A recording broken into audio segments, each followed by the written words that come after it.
Abrimos la mesa del martes, los invitamos ahí a que se queden, a que nos sigan, porque vamos a hablar y vamos a continuar hablando primero sobre la reforma laboral que ya veníamos hablando la semana pasada, y aquí en este bloque vamos a empezar a hablar sobre la reforma judicial también. Mario Pensavalle, buenas noches. ¿Cómo va? ¿Cómo estamos? ¿Todo bien? Bien, muy bien. ¿Cómo va Dante Leguizamón? Muy bien, ¿me dejás que le diga hola Mario? Que hace 3 partidos que no lo vemos. Sí. 3 partidos. No, solamente 2.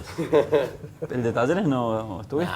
También se lo pasó, Te lo dije, yo estoy para ligas grandes, no para los partidos de la NIFI. Qué bueno que hayas venido. Gracias. Alfredo Fluri, buenas noches. ¿Qué tal, Cayo? ¿Todo bien? Bueno, muchísimas gracias. María Esther Romero, periodista de Radio Nacional, periodista de Diario Perfil. Buenas noches, bienvenida. Gracias, Cayo. Bueno, Un gusto, muchísimas gracias por venir, Y lo que decíamos, vamos a hablar de la reforma judicial y puntualmente si estamos a un referente del tema. Hablamos de un invitado de lujo para esta noche, Sebastián López Peña, vocal del Tribunal Superior de Justicia. Buenas noches, doctor. Bienvenido. Buenas noches. ¿Cómo le va? Muchas gracias. Bueno, gracias por venir, Al contrario. Bueno, se lanzó la reforma entre los ejes que mencionó el gobierno y me parece que desde muchos sectores el tema de la reforma judicial viene planteado casi como reclamo. La duda que tengo, ¿es esta la reforma que hay que hacer o en realidad se ha abordado otra cosa y no lo importante? Yo creo que el presidente citó pautas que el ministro Garabano viene desarrollando hace muchos años. Nosotros lo conocemos desde antes de que él sea ministro de Justicia de la Nación y ya veníamos escuchando los mismos conceptos y las mismas ideas, algunas de ellas plasmadas en la época en que fue fiscal general de la Ciudad de Buenos Aires. En ese sentido no nos sorprende. Por ahí necesitaríamos conocer un poco más el contenido concreto de ciertas reformas, ya sé que se trataron o se tocaron distintas temáticas que son para analizarlas en concreto. Algunas de ellas podemos estar de acuerdo, otras las podemos discutir, pero sin lugar a dudas yo creo que expresa un reclamo social que tiene que ver con la mala imagen que el Poder Judicial tiene en la sociedad. Esto es innegable y hay que reconocer, y que se puede traducir en cierto enojo o en ciertas ideas de cambio, pero que luego debemos discutir para ver si esas ideas pueden plasmarse en cuestiones que puedan ser beneficiosas para el Poder Judicial. Ahora, el ministro Garabano en su última visita a Córdoba, ante una entrevista con colegas de ustedes, lo dejó muy en claro. Y es una idea que nosotros como Poder Judicial de Córdoba también tratamos de esforzarnos en transmitir. Hay muchos poderes judiciales en el país. Hay muchos poderes judiciales, en cada provincia tiene el suyo, está el Poder Judicial Nacional, el Poder Judicial Federal, y cada uno conlleva realidades absolutamente disímiles. Y los reclamos, digamos, que creo que el presidente hizo, me parece a mí que claramente van más dirigidas a la justicia federal. Son las palabras, además, del ministro Garabano en su visita a Córdoba. Muchos de esos puntos que él tocó, como lo atinente, por ejemplo, a la composición política del Consejo de la Magistratura, claramente se refieren al Consejo de la Magistratura de la Nación, no es la realidad del Consejo de Córdoba. O, por ejemplo, cuando se refiere al ingreso o al ascenso por concursos, Córdoba ha sido pionera y en ese sentido estamos con los concursos muy desarrollados o muy estandarizados dentro del Poder Judicial. Entonces, creo que habría que advertir, primero, de no generalizar y segundo, de poder tomar las ideas macro que se refieran a cada uno de los poderes judiciales en concreto, porque para todos no funciona igual. López Peña, cuando uno ve las declaraciones de Garabano, por supuesto que, bueno, como todos los proyectos del Gobierno Nacional son muy amplios, a ver, vamos a acelerar la justicia. ¿Quién puede no estar a favor de esa situación? También es cierto, como usted dice, que en Córdoba está muy adelantado el sistema judicial con el tema de los concursos, los fiscales investigan, pero ¿cuáles son los ejes centrales que debería tener una reforma a la hora de pensar una justicia que sea efectiva, pero al mismo tiempo se quite un poco esta sensación que tenemos hoy de que los jueces actúan solamente cuando el impulso político los está entusiasmando y cuando tienen que quedar bien con el poder de turno? No puedo soslayar que son reclamos que la generalidad de la sociedad argentina tiene y que mucho de ello tiene que ver con la actuación de los jueces de primera instancia de Comodoro Pi. Y los jueces de primera instancia de Comodoro Pi no son los jueces provinciales, claramente no lo es como que Comodoro Pi, ahí se concentran los dueños de la justicia de este país. Porque son quienes investigan las causas de corrupción de los gobiernos nacionales. Entonces, son jueces, digamos, que tienen una muy mala imagen hacia afuera y que están acusados permanentemente por distintos sectores sociales, con o sin razón, de actuar siempre en función de la presión social o en función de los intereses políticos. Esto es lo que está en el tapete hoy en día en la temática de la justicia nacional. Yo no quiero esquivar la responsabilidad que como Poder Judicial de Córdoba me toca, pero sin lugar a dudas no es ese el reclamo que pueda hacerse el Poder de Córdoba. Doctor, desde el punto de vista de quien observa el panorama y la marcha y y las velocidades con que actúa la justicia en determinados casos, ahora ve cómo los jueces de primera instancia y demás están actuando respecto de causas del gobierno anterior. Y por ahí llama la atención que en el caso de Córdoba, sin ser la misma realidad, pero sin embargo en Córdoba nunca se detectan causas de hechos irregulares, digamos. Bueno, esto tiene que ver con que la provincia y el gobierno son impolutos, porque usted cree que también falta ahí algún tipo de fuerza, de convicción de parte del Poder Judicial de turno. Yo creo que lo que faltan pueden ser herramientas, digamos, concretas en cuanto a qué se debe investigar. Siempre las críticas que se hizo, yo lo he vivido en el ejercicio profesional, antes de ingresar al Tribunal Superior. Siempre, digamos, este tipo de denuncias, cuando son políticas, implican, digamos, que el juez deba un poco despojarse, digamos, de toda esa cuestión política para no permitir que se politice la justicia desde ese punto de vista, o que no sea utilizada como una herramienta que venga a solucionar problemas que no son de la justicia, son de la política. Sí.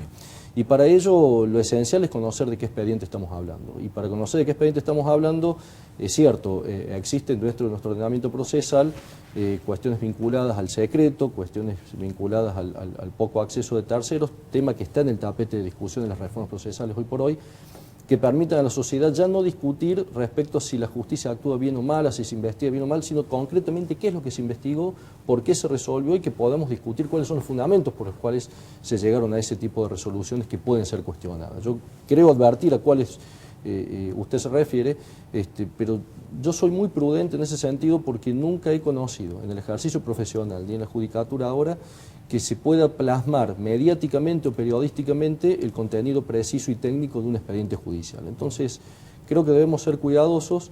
En esto no ayuda la poca confianza que la sociedad tiene en cualquier poder del Estado, y en el Poder Judicial concretamente, de manera tal de que toda resolución judicial va a ser vista con desconfianza. Claro. Pero en la medida en que no podamos nosotros acceder a discutir cuál es la desconfianza concreta en el caso concreto, va a ser muy difícil de sobrellevar. Hablando de desconfianza, ¿ustedes la sienten, la notan, la ven? Claro. Sí, ¿Y qué hablan entre ustedes? Digo, un juez con un fiscal, ¿de qué? Cuando notan ese peso de la sociedad que con el dedo los va acusando porque no les cree, ¿qué sensación tienen ustedes? ¿Cómo lo enfrentan? Bueno, en primer lugar yo creo que tenemos un déficit comunicacional en ese sentido. Yo creo que el Poder Judicial hace muchas cosas y buenas, que por ahí no son de interés periodístico, que por ahí no fallamos nosotros en la comunicación y en poder transmitirlas. Por supuesto que una noticia mala repercute mucho más que 100 noticias buenas, pero me parece que en ese sentido estamos en déficit, me parece, y lo hablamos y tratamos ahora de imponer temas de agenda para poder discutir de temas que, insisto, por ahí no son de interés mediático, por ahí pueden ser aburridos, pero que hacen a la esencia del desarrollo del Poder Judicial. Pongo un ejemplo, los juicios por jurados, o este sistema de ascensos por concurso. Nosotros estamos llegando el año que viene a tener el 100% de la jurisdicción que llamamos de los juzgados, de los funcionarios por concurso. El ingreso al Poder Judicial, a la planta jurisdiccional, hace 20 años prácticamente que es por concurso. Son excepcionales los casos donde se ingresa sin concurso, que pueden ser los casos, por ejemplo, los mejores promedios de la facultad, o algún área administrativa, algún oficio, algo técnico, muy excepcional. No sé, se me viene a la mente un montón de temas que, insisto, necesitamos encontrar el ámbito propicio para que se conozca, por un lado. Y por otro lado, este tema de saber diferenciar que el Poder Judicial no es todo lo mismo. A mí, en reuniones con amigos que no son operadores judiciales o que se dedican a otras cosas, me han llegado a recriminar por la actuación de tal o cual juez federal de Comodoro Pi. Y no es lo mismo, no pertenecen a lo mismo. Entonces, me parece que está en nosotros también comunicar y dar a conocer de que, bueno, son distintos poderes judiciales porque las críticas que recibimos las debemos recibir. Doctor, ahora yo lo pregunto como integrante del Tribunal Superior. ¿Usted cree que el Foro Anticorrupción en Córdoba sirve para algo? Mire, el Foro Anticorrupción tiene... no lo que la sociedad piensa, su convicción. Mire, le voy a dar una impresión muy particular que tengo desde hace muchos años. Es mucho más fácil investigar, entiéndaseme bien, ¿no? Es mucho más fácil investigar quizás un homicidio que una estafa o una defraudación, una administración fraudulenta o un hecho un delito contra la administración pública. la temática y la problemática en cada expediente implica un cúmulo de medidas probatorias que son mucho más difíciles que quizás los hechos que tienen personas detenidas por ser, qué sé yo, robos calificados en flagrancia o un abuso sexual o un homicidio.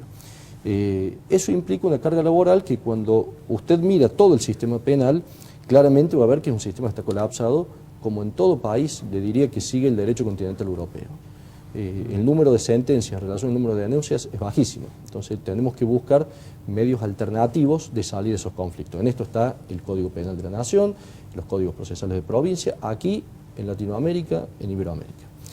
Desde ese punto de vista, que una fiscalía común reciba una causa penal económica o un delito contra la administración pública le implica una carga laboral que muchas veces, por el colapso, por la urgencia, por la causa con sangre, por el preso, etcétera, etcétera, no está en condiciones de resolver.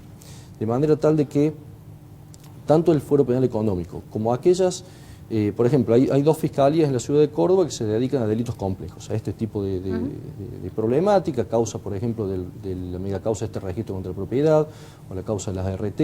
Bueno, tienen un tratamiento diferenciado, que sería muy difícil que fuera llevado a cabo por una fiscalía común con las urgencias y los turnos y la mecánica con la que se desarrolla. Ahora, doctor, Sí. entonces, ¿significa eso que haría falta abrir más juzgados, más personal? Mire, el aumento de la litigiosidad en todos los fueros no ha ido acompañado en los últimos años por un aumento de los tribunales y los funcionarios que sea más o menos acorde o proporcional a ese aumento de la litigiosidad. Pero también creo que sería utópico pretender eso. El costo que significa un juzgado desde el punto de vista salarial, previsional, etcétera, etcétera, es realmente alto y yo creo que no alcanzaría. De manera tal de que el único variable de ajuste que nosotros tenemos hoy por hoy está en los procesos. Entonces, estas reformas procesales que se empiezan a buscar en las provincias o a través de los fallidos intentos que tuvo reforma del Código Penal y que ahora está en una nueva comisión, aparentemente con un trabajo que culminaría el año que viene, vienen a tratar de solucionar eso. Con los mismos recursos, tratar de interponer procesos y soluciones de fondo que puedan permitir a lo que nosotros tendemos, que es una mayor productividad. Dos preguntas, porque hay algo interesante en lo que usted dice. Mientras la causa de la ART ha crecido y la causa del registro de la propiedad ha crecido, con fiscales que son muy respetados y han logrado llevar adelante hechos muy complejos, los hechos anticorrupción no. Ahí claramente queda en evidencia que hay fiscales muy preparados en ciertos lugares y en otros fiscales que no resuelven. Por lo menos eso uno ve con causas que han comenzado Pero en el además, mismo... discúlpame, Dante, en el caso de las RT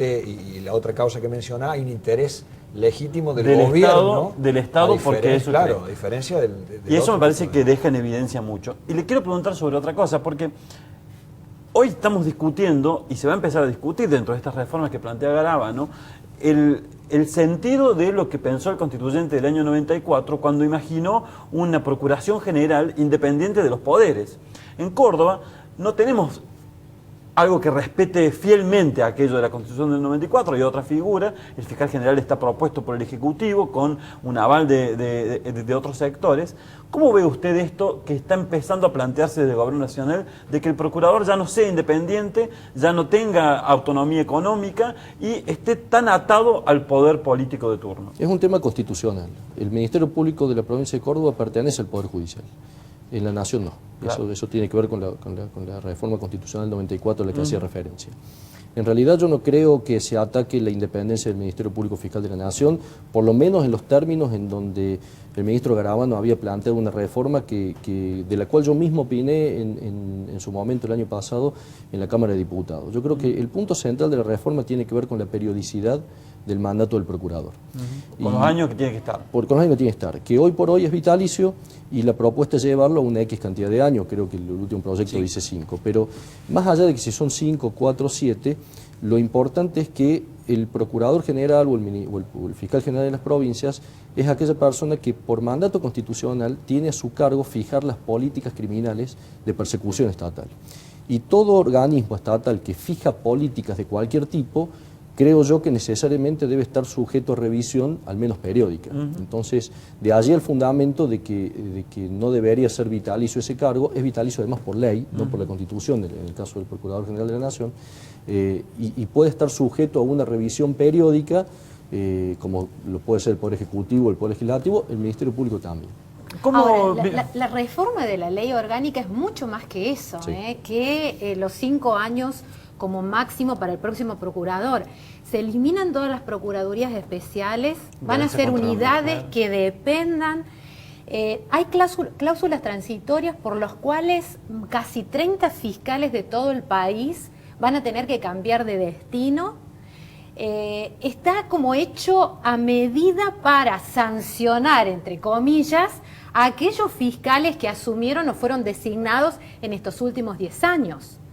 Es una reforma, digamos, que va mucho más allá de establecer un tope al mandato del procurador próximo. Desde ya que es mucho más amplia. Yo no me animaría a llamarlo sanción. Si una ley dispone la ubicación de tal o cual fiscal, está mucho más legitimado de que esa decisión haya sido por una resolución administrativa del Procurador General, como ha sido en los últimos años. Yo en ese sentido tengo otra idea. Yo creo que los fiscales cuando juran para una jurisdicción determinada deben ejercer en esa jurisdicción determinada y eso está hecho así en la ley y para eso se les otorga el acuerdo legislativo. No obstante, todavía falta toda la discusión parlamentaria, esta ley está abierta seguramente a distintas opiniones, por el estilo del ministro yo creo que lo va a abrir también a consulta por distintos actores y operadores judiciales, con lo cual podemos discutir de tal o cual punto, pero honestamente no conozco en detalle tampoco. Claro, ha llegado el proyecto ingresado el viernes pasado, presentado por el bloque del Frente para la Victoria, el PJ, Pichetto, y el senador Pinedo. Es decir, hay un acuerdo evidentemente en el Senado, mañana ya sale dictamen, es decir, hay una cierta prisa para aprobarlo. No sé cómo será en diputados, si habrá discusión. No obstante, todo aquello que tenga aval del Congreso de la Nación, me parece que la legitimación está sobradamente justificada. ¿Cómo tomó el Tribunal Superior de Justicia este conflicto tan grave que ha surgido entre el fiscal general adjunto, Gómez Demel, y el fiscal general de la provincia, con una imputación a una de las más importantes autoridades del Ministerio Público de Córdoba? Con mucha prudencia y con mucha reserva.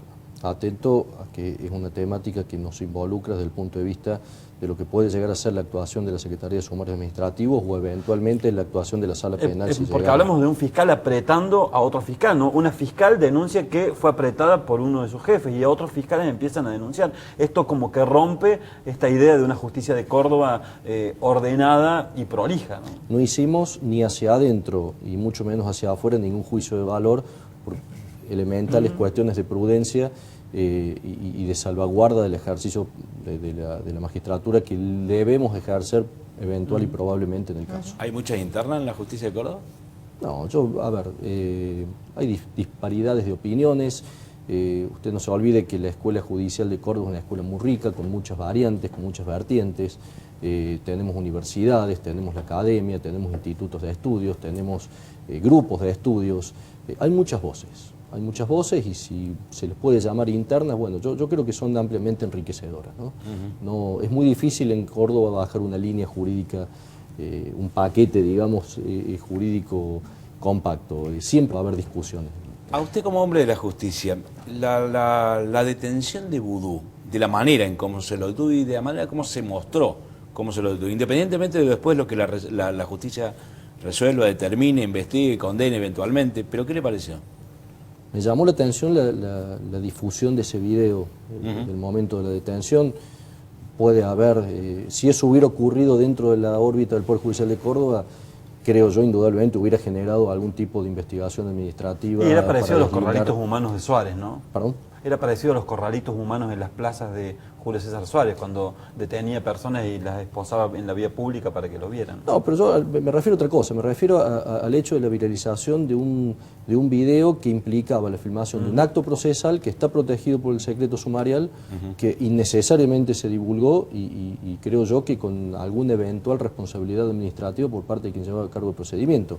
En la justicia de Córdoba yo creo que hubiera generado, digamos, una rápida reacción, al menos de la superintendencia administrativa que el Tribunal Superior tiene en cuanto a deslindar responsabilidades si es que las hubo.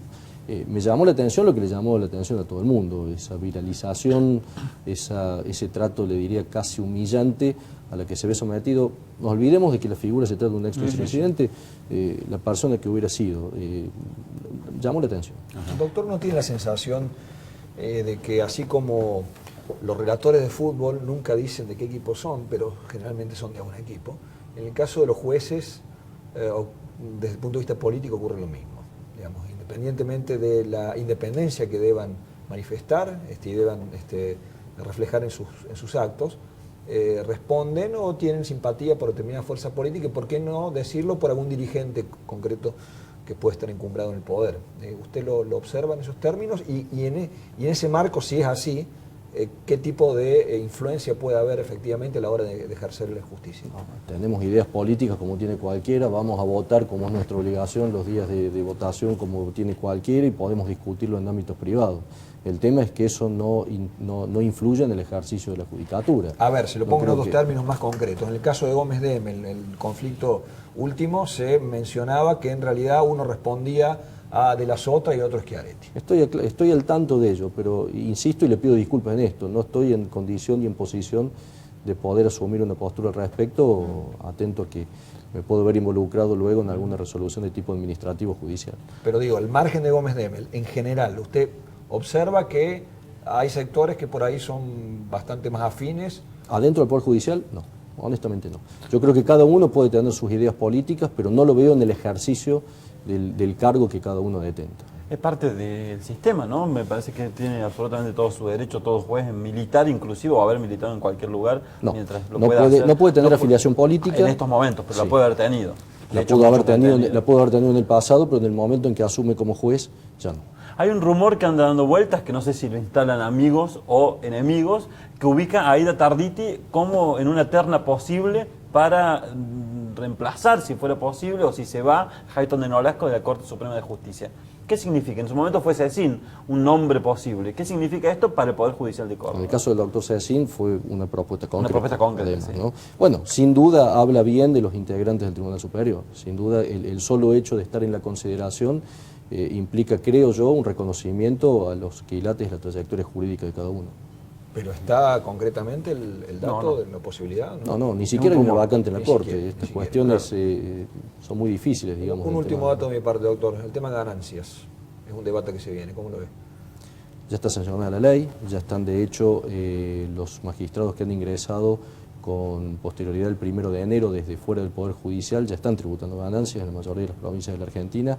Yo creo que legalmente es un tema que está resuelto. Queda por ver la reglamentación del mismo que están esperando, que implica los casos de aquellos funcionarios del Poder Judicial. Cuando digo funcionarios me refiero a secretarios, prosecretarios, que ascienden al cargo de juez, si van a empezar a tributar o no. Ese es un tema muy sensible y muy discutido, porque en muchos casos puede suponer que quien es secretario cobre más sin pagar ganancias que ascendiendo a juez y empezando a pagar ganancias, lo cual implicaría un corte muy abrupto a la carrera judicial. No obstante, estamos esperando todavía la reglamentación del Ejecutivo Nacional al respecto. Gracias, doctor. Muchísimas gracias por la Al visita. contrario, muchas Hasta gracias. la próxima. Hacemos un corte cuando volvemos. Reforma laboral. Aquí en 5 noches seguimos. Arrancamos la semana pasada y vamos a continuar durante varios martes más hablando sobre esto. Ya venimos.